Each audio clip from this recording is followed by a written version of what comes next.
আজ আমরা যুক্তরাষ্ট্র আর ইরানের মধ্যকার যে তীব্র ভূ রাজনৈতিক দ্বন্দ্ব সেটা নিয়ে একদম সরাসরি আলোচনা শুরু করব আমাদের সোর্সে খুব পরিষ্কারভাবে দেখানো হয়েছে কিভাবে এই সংঘাতটা শুধু দুই দেশের মধ্যে আটকে নেই বরং পুরো বিশ্ব রাজনীতির চালচিত্রই পাল্টে দিচ্ছে। চলুন ভেতরে ঢোকা যাক। আচ্ছা, শুরুতেই এই চরম উত্তেজনামূলক কথাগুলোর দিকে একটু তাকানো যাক। আমাদের সোর্সে খোদ মার্কিন প্রশাসনের কিছু বেশ কড়া মন্তব্য তুলে ধরা হয়েছে। প্রেসিডেন্ট বলছেন, আমি তাদের উড়িয়ে দেব, কিংবা আমরা জলদস্যুদের মতো কাজ করছি। মানে বুঝতেই পারছেন কতটা আগ্রাসী একটা সুর। সোর্সের ভাষ্যকার বলছেন, এই ধরনের লাগামহীন কথাবার্তা আসলে এক ধরনের মানসিক হতাশা আর বাড়তে থাকা অস্থিরতারই লক্ষণ হতে পারে। আর ঠিকের উল্টো চিত্রটাই কিন্তু আমরা এখানে দেখতে পাচ্ছি। একদিকে যুক্তরাষ্ট্র থেকে উড়ে আসছে কড়া কড়া সব হুমকি, আর অন্যদিকে আমাদের সোর্স দেখাচ্ছে ইরানি জনগণের অবিচল প্রতিরোধের ছবি। তেহরানের এংল্যাব স্কোয়ারে সাধারণ মানুষের এই যে বিশাল ঢল, এটা আক্ষরিক অর্থেই প্রমাণ করে যে মার্কিন হুমকিতে তারা মোটেও পিছপা হচ্ছে না। অনিশ্চিত ভবিষ্যৎ জেনেও তারা একদম বুক চিতিয়ে রাস্তায় নেমে এসেছে। তো এখন সবচেয়ে বড় প্রশ্নটা হলো, স্রেফ এই কথার লড়াই কিভাবে একটা বৈশ্বিক স্তরের অর্থনৈতিক অচলাবস্থায় রূপ নিল? এই প্রশ্নটাই মূলত আমাদের সাহায্য করবে উত্তেজনামূলক কথাবার্তা থেকে সরে গিয়ে বাস্তব নীতিমালার সংঘাতটাকে বুঝতে, যা এই দ্বন্দ্বের মূল ভিত্তি। ১ নম্বর পয়েন্ট, কথার লড়াই। এই জায়গাটা বেশ ইন্টারেস্টিং। এখানে সম্পূর্ণ বিপরীত দুটো দৃষ্টিভঙ্গি তুলে ধরা হয়েছে। একদিকে মার্কিন প্রশাসনের দাবি হল তাদের তৈরি করা অর্থনৈতিক চাপ একদম জাদুর মতো কাজ করছে এবং ইরান খুব জলদি আত্মসমর্পণ করতে বাধ্য হবে। অন্যদিকে সোর্সের ভাষ্যকার বলছেন যে ইরান আসলে কূটনৈতিকভাবে যুক্তরাষ্ট্রকে বারবার বোকা বানাচ্ছে এবং কোনোভাবেই মাথা নোয়াতে রাজি নয়। এই দুই বিপরীতমুখী বয়ান পরিস্থিতিকে আরও বেশি ঘোলাটে করে তুলেছে। ২ নম্বর পয়েন্ট, সামুদ্রিক এবং অর্থনৈতিক সংঘাত।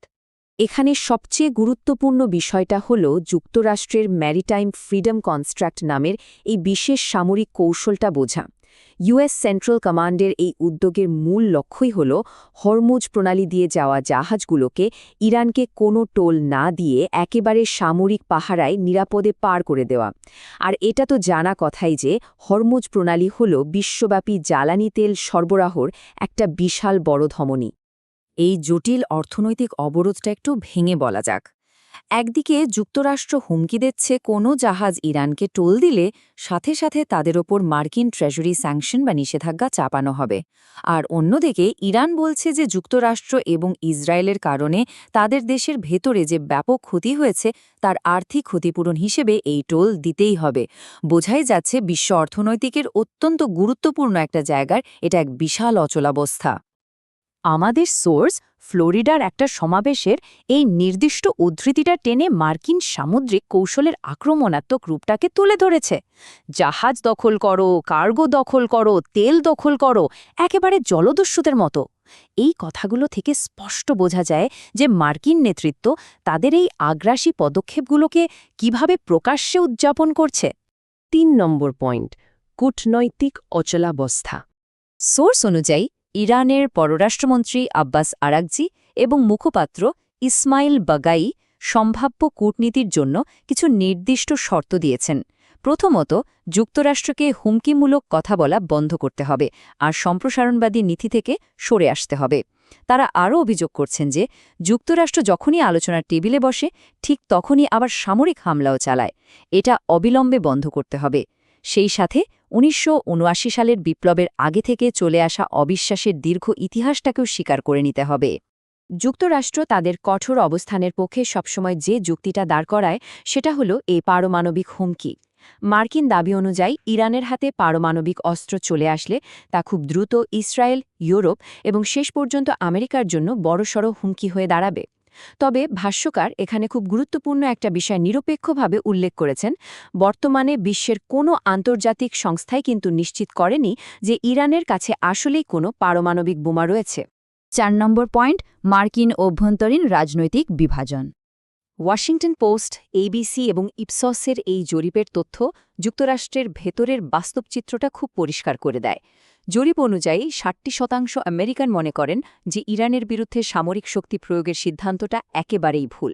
তার মানে খোদ দেশের ভেতরেই এই নীতির পক্ষে জনসমর্থন বেশ দুর্বল। আমাদের সোর্স মার্কিন প্রশাসনের আক্রমণাত্মক পররাষ্ট্রনীতির সাথে দেশের ভেতরের আইন প্রণেতাদের তীব্র বিরোধিতার চিত্রটা দারুণভাবে তুলে ধরেছে। একদিকে প্রশাসন যখন ক্রমাগত আগ্রাসী যুদ্ধমুখী নীতি নিচ্ছে, তখন রিপ্রেজেন্টেটিভ ইলহান ওমরের মতো আইন প্রণেতারা এই যুদ্ধংদেহী মনোভাবের চরম বিরোধিতা করে চলেছেন।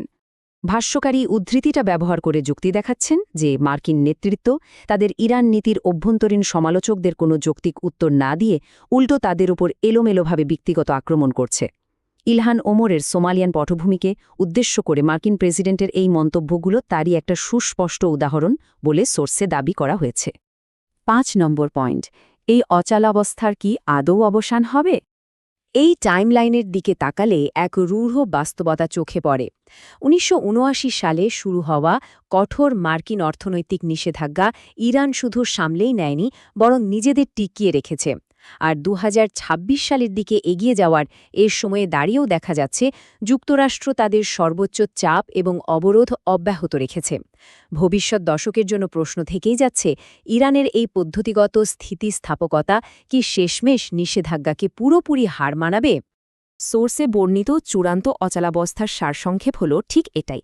একদিকে একটা পরাশক্তি তাদের অর্থনৈতিক চাপের ওপর পুরোপুরি নির্ভর করছে, আর অন্যদিকে একটা জাতি কয়েক দশকের নিষেধাজ্ঞার মধ্যে দিয়ে নিজেদের ভেতর গড়ে তুলেছে এক অভূতপূর্ব পদ্ধতিগত জনপ্রতিরোধ।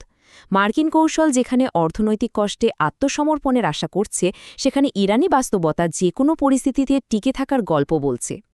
তো শেষ করার আগে একটা চূড়ান্ত প্রশ্ন ভাববার জন্য রেখে যাই। নিছক অর্থনৈতিক চাপ কি কখনো ৪ দশকের এই আদর্শিক অচলাবস্থাকে ভাঙতে পারবে? চলমান এই তীব্র নিষেধাজ্ঞা আর কড়া কথাবার্তা কি সত্যি কখনো একটা বাস্তব কূটনৈতিক সমাধানে পৌঁছাতে বাধ্য করবে, নাকি সংঘাত শুধু চলতেই থাকবে? আজকের এই বিশ্লেষণ এখানেই শেষ করছি। সাথে থাকার জন্য অসংখ্য ধন্যবাদ।